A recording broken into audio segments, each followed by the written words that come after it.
Mendel's law of inheritance के बारे में 3 लॉज दिए गए हैं, मेंडल ने दिए हैं, जिसमें से फर्स्ट लॉ ऑफ डोमिनेंस को शो करता है, second is law of segregation या फिर law of purity of gamete, and third is law of independent assortment.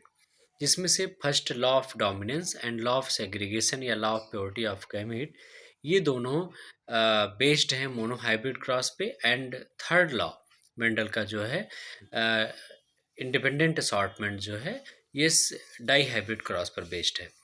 अब फैक्टर जो क्वेश्चन बेसिकली यहाँ पूछा जाता है, पहली चीज़ तो ये पूछा जाता है कि how do Mendel's experiment so that traits are inherited independently. या तो ये पूछा जाएगा, या फिर आपसे क्वेश्चन पूछा जाता है डोमिनेंट और रिसेसिव कैसे बनेंगे, कैसे होते हैं। डोमिनेंट और रिसेसिव के बारे में आपसे पूछा जाएगा। अब इसमें आपको एक मोनोहाइब्रिड क्रॉस शो करना है, जिसमें जनरली टॉल और डॉर्फ के बीच में क्रॉस कराया गया है।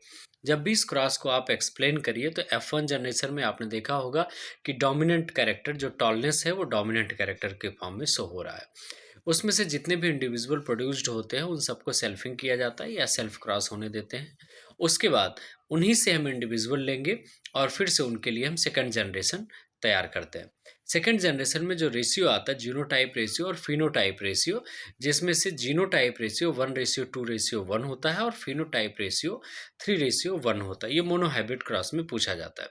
इसके बाद डाई हाइब्रिड क्रॉस में अगर आप देखें तो सिर्फ और सिर्फ आपको, जिसमें 2 कैरेक्टर लेकर के हम चलते हैं, सीड कलर और सीड शेप। अब सीड कलर और सीड शेप को लेने के बाद आपने देखा होगा इसमें भी सेम जीनोटाइप और फिनोटाइप दोनों रेशियो आपको मिलते हैं। जीनोटाइप यहाँ नहीं पूछा जाता, सिर्फ फिनोटाइप रेशियो आता है अपने एग्जाम में। फिनोटाइप रेशियो यहाँ बनता है 9:3:3:1।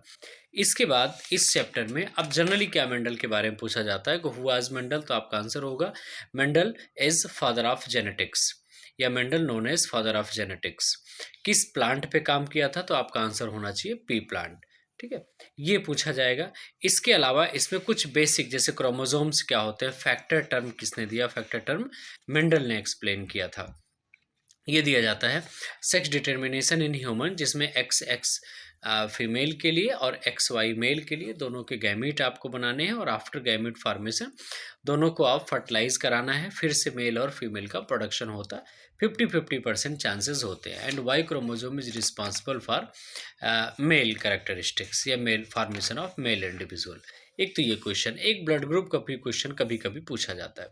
जनरली यही बेसिकली हैं। अब इनमें से कभी कभी जैसे पी का साइंटिफिक नेम पूछ लिया गया, ठीक है, मेंडल के 7 कंट्रास्टिंग ट्रेड्स पूछ लिए गए कि 7 कौन कौन से कैरेक्टरिस्टिक्स होते हैं, ये पूछ लिया गया। कौन सा कैरेक्टर इसमें किन में से डोमिनेंट रहा है, ये क्वेश्चन पूछ लिया जाता है। जनरली इसके अलावा और कुछ भी नहीं पूछा जाता। तो बहुत इजी चैप्टर है, लगभग 5 to 6 मार्क्स आप यहाँ से कवर कर सकते हैं। बहुत आसान है।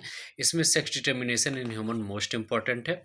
टॉलनेस डॉर्फनेस को माइंड में सेट करते हुए एक डोमिनेंट या रिसेसिव पर आपको एक क्रॉस आप अच्छे से तैयार कर लो। यहाँ ध्यान रखना है आपको कि parents, offspring, F1 generation, F2 generation, genotype, phenotype, ये सारे रेशियो आपको देने कंपलसरी होते हैं। अगर इनमें से कोई भी पॉइंट आप मिस करते हैं तो इसके मार्क्स डिडक्ट हो जाते हैं। ठीक है, इसके अलावा और कुछ भी यहाँ से नहीं पूछा जाता।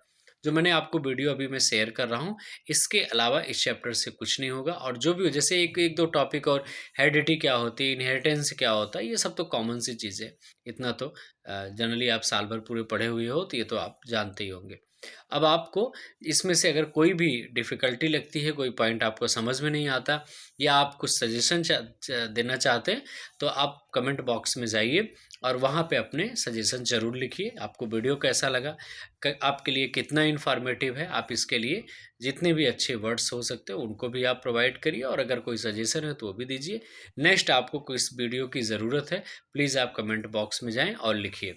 वीडियो को देखते रहिए, लाइक करिए, सब्सक्राइब करिए और शेयर करिए। Thank you.